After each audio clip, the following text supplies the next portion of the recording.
Hi, everyone. My name is Ryan Lawrence, and I am a communication studies major.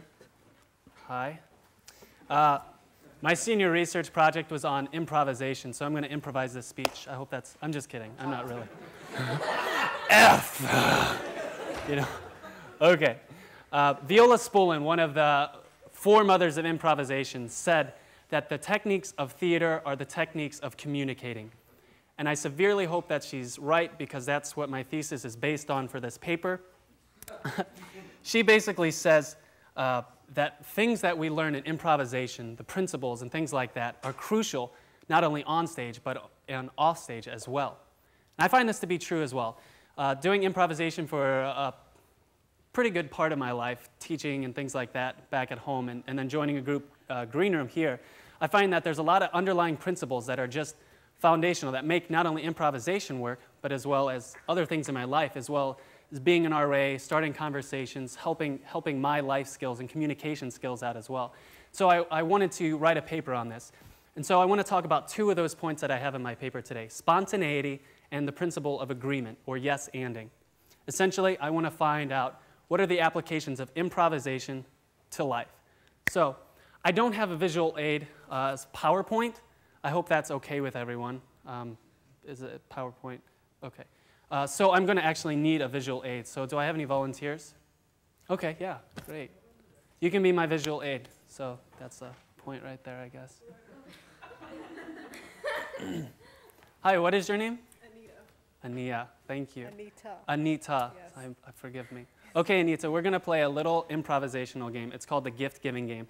Have you ever done any improvisation before? Mm-mm. Okay, have you seen Whose Line Is It Anyways? Mm-mm. Okay. Were you once a child? Yes. Okay, good. I thought I picked the wrong person. Okay. When you were a child, you used to play a lot, right? You would pretend and make up worlds or drink tea with teddy bears and things like that, right? Okay, so we're going to use our imagination up here, principally, okay? So we're going to play a game where we just exchange gifts to one another. I'm just going to ask you to give me a gift. You just say anything, the first thing that comes to your head, then I'll give you a gift, then you give me a gift, and I'll stop us when I find it gets boring enough, okay? So give me a gift. Car. Well, I appreciate this. All of my clown friends will love the car. I bet it gets a lot of gas mileage. I got you a gift, though. I knew that was your birthday coming up soon, so I decided to give you a marble that tells you your future. Go ahead, shake it. What does it say? You won? You won. Okay, I need something in return now. A house. A house! Man, again, my midget friends are going to love this. Oh, this is wonderful. Okay, thank you. That's good. Thank you, Anita. Can we give applause to Anita? Thank you. Okay, that game exercises a lot of spontaneity, just on-the-spot thinking. Anita didn't know I was going to call her. I didn't pay her anything. See me after the show. And anything like that. She had just to think on the spot, and she had to come up with different ideas. For my speech to work, though, the person was supposed to hesitate and really have a hard time with this game. So thank you for ruining my speech. No, not really. But a lot of times when I do teach this game, a lot of times people, they think, a gift? And like they're just racking their brain and sweat starts to pour from their forehead. And I think a lot of times that creativity and thinking is taught this way. When we have to think, we have to try to think. We can't just think. You know, if I said to you right there, you know, could you, if there was a chair on the stage, you know, move the chair, you would just go ahead and do it. But if I said, try to move the chair, what would be going on in your head? You bolted it to the floor. Yeah, something, I played some sort of trick on him, right? Trying infers that you can't really do it too well. It's something that you have to do. And creativity and improvisation is not taught like this at all. It's something that's always there. It's something that you can just scoop up. It's not something that you have to dig down and you have to really try to go ahead and do it, and you can't do it. Improvisation is free-flowing. But we're taught this a lot of times when we grow up. We're taught that thinking is a hard thing to do, and we have to contort our face and come up with all sort of scratching things and things, all sorts of things like that in order to make the appearance of thinking, or we have to do that to think. Keith Johnstone, another foundational teacher of improvisation, reflects on his early elementary school years when he was a boy learning. He says this: "At school, a Buddhist tranquility would have got me smashed on the head. But if I gnawed my pencil and crunched up as if in agony, my teachers would perceive me as trying and would either write the answer for me or veer off and torment somebody else. This strategy kept me safe, but it didn't teach me anything, and it carried the risk that thinking might become a forced activity, never again to be experienced as effortless." We have to really try to think, don't we? We have to put on the thinking caps, as it were. We have to really get into this engaging process. But that's not what improvisation teaches us. Creativity is hindered too much, and it's described as some sort of thing you have to turn on.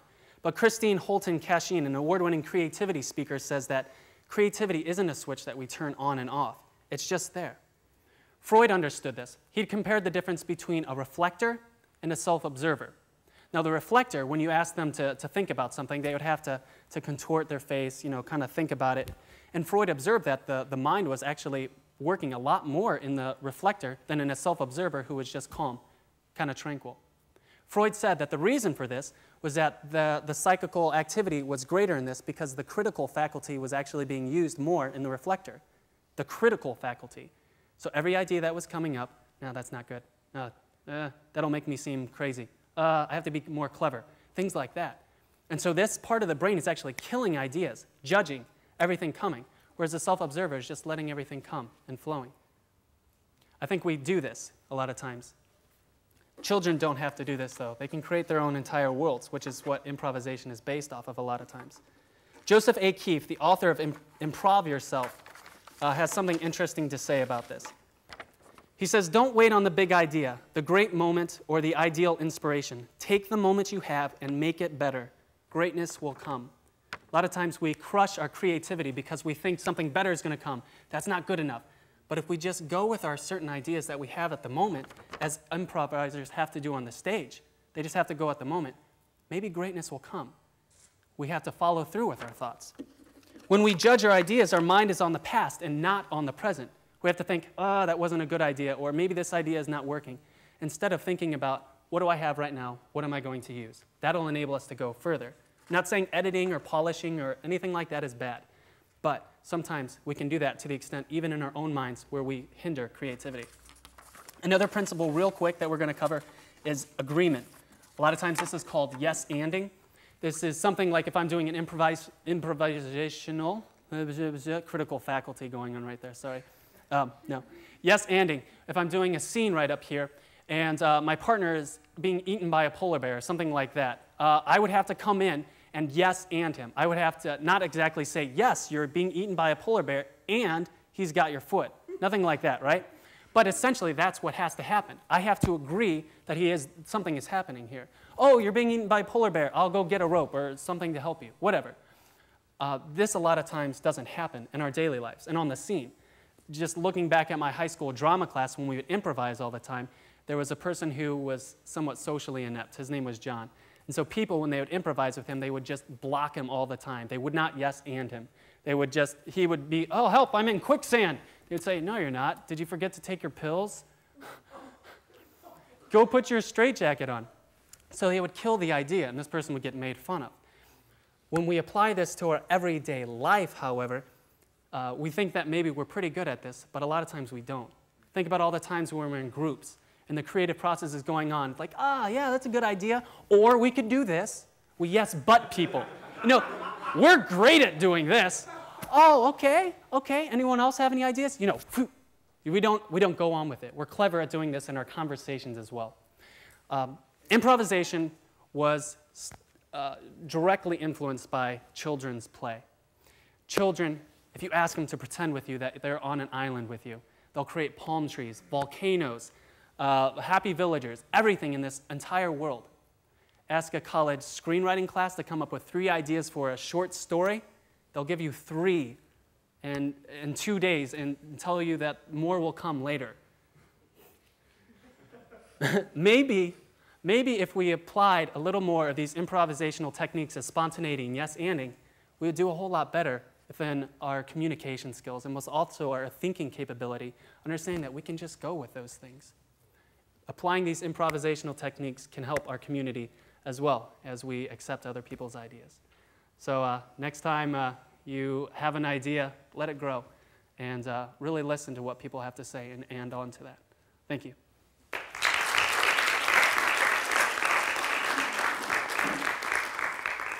Okay, this is the time for the questions. Yeah.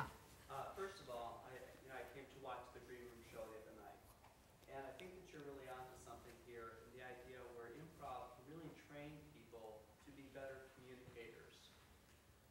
And I think about your situation with your colleague in high school. Mm-hmm. Okay, can you make intuitively? I see this connection of improv and training people to have better communication skills. I understand spontaneity and the yes-anding. However, that young man never seemed to get it. I had a young man in my improv class that I recently took that never seemed to get it. There was always this, he never got the communication part. Like he was good at improvising, but he wasn't. No. Okay. Well, okay. I don't see, intuitively I feel it, but I don't see it. How can I, as a teacher, use improv to better help my students become better communicators? That's a really good question. I think a lot of it has to do with being honest. Sometimes this is a little awkward. We like to kind of sugarcoat everything. But if we point out why people aren't doing things or why there are problems in their communication skills, a perfect way to do this is through improvisation. A lot of the times when we're not doing improvisation well, it's because of our defense mechanisms. A lot of times we block other people's ideas because we're scared we're going to look like an idiot ourselves. We're insecure about certain things. But if we're just honest to the person and allow them to try to clamp onto their creativity and go with it, I think that would help out. Obviously, that's difficult to do because you're dealing with a lot of baggage, a lot of emotional things like that, insecurities about the self. But there is something freeing about improvisation. Once a person can grasp onto, it's just creativity. Everyone has it, and everyone can look like a fool upstage, and sometimes in life too, but that's okay. And providing a safe space. Psychoanalysts have to do this before they work with patients in therapy. They have to create a safe space. And if we can create that and be honest with one another, I think that would really help out with improvisation and teaching better communication skills. Thank you. Providing a safe space. Yes, please everyone turn off your phones. Thank you. Yeah. Okay, I think you're dead on with so many things in this realm of creativity. And I'm just wondering, I particularly like what you had to say about fear being the main inhibitor. And I'm not sure what you call improv. I would maybe broaden it a little bit more and just say you're talking about play. You're talking about children don't just improv. They play. When they play, it's serious business. They take their play very, very seriously. And when we grow up, we cease taking our play seriously. Sure. It's children's stuff. Mm-hmm. And what I'm interested to know if you, is there any room for the critical, for the judge, because you've expounded a lot on that play. Just Sure. go with it. Just do whatever first comes to your mind. But is that how we should live, or should the judge come in at some point? Right. For purposes of the speech, I really focus heavily on the side of letting that judge die for a while, letting that critical person saying, that's a bad idea, everyone's going to think you're an idiot, die.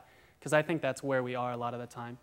A lot of times we focus so much on, we have to edit this, it has to look good, I have to appear like I know what I'm talking about so much that we forget to let this side come out. There is definitely a spot for that critical thinker. We need to reflect on the things that we're doing. Think about things in our past. Is this a good decision or is this a bad decision? So we can learn from our mistakes. That's, of course, very helpful. But I think more often than not, I focused more so on letting that judge die because that's really where we are. And we need to let that judge die a lot of the times, more often than not. But there is definitely room for editing, rewriting, polishing, things like that.